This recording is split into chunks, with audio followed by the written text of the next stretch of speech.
who pays on the first date. So I watched a video who pays on the first date, and the speaker was Matthew Hussey. And to summarize the video, which the video will be in the description below, he essentially said that both people should pay their part. Meaning you should pay for your meal, if you go into the movies, you should pay for your ticket, etc., etc. You get what I mean, right? Which I totally agree. It's a double standard, and I think I know where it came from.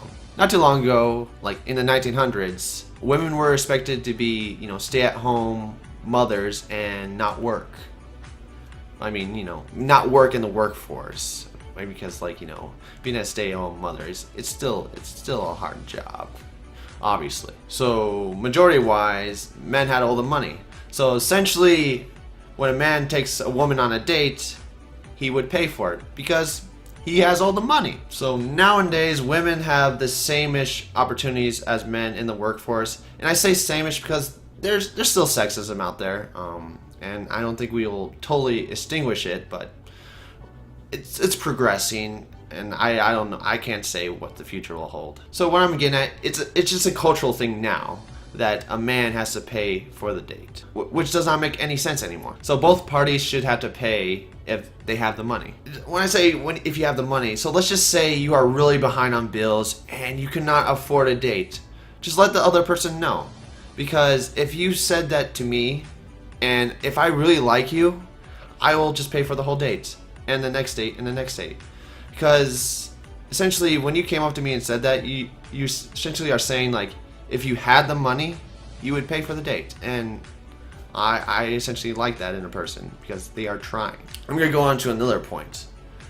You do not owe the other person anything. So when you go to in a date, just know that I don't owe this person anything at all.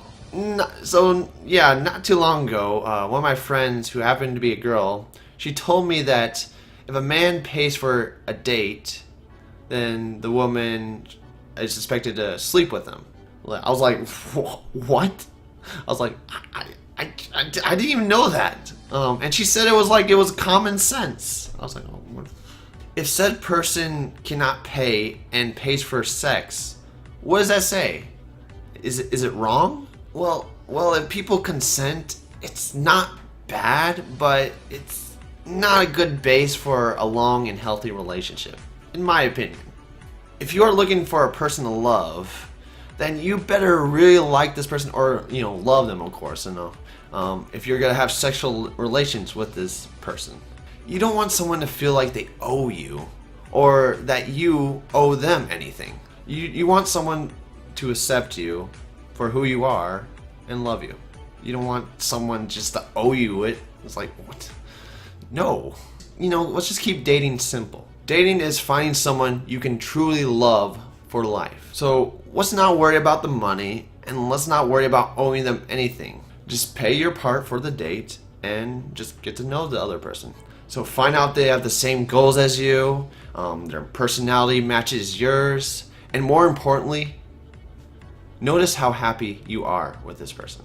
Because if you're gonna spend the rest of your life with this person, you better be happy. So that's all I have to say. Share this if you agree and you want others to know about this, because I think this is important to know. And so share this. So I guess I'll see you all in the next video. Let's question everything.